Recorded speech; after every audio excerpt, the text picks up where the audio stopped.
How to log in to your Vodafone account online. Hey everyone, welcome back to the channel. In today's video, I'll show you step by step on how you can log in to your Vodafone account online. So without further ado, let's get started. So first thing first, open your preferred web browser and go to the www.vodafone.com in the search bar. And after that you will be landed to the official Vodafone homepage.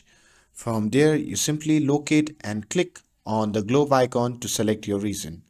And now next choose your specific country from the list provided. And after that you simply need to click on the profile icon at the top of the screen and this will take you to the login page. And here is what you need to do next.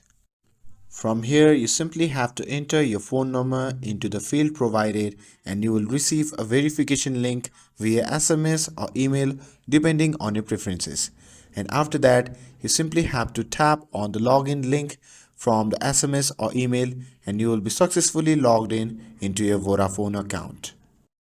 And that's it. Now you know how to log into your Vodafone account online. With this, if you found this video helpful, then don't forget to like, share and subscribe to get updated for more videos.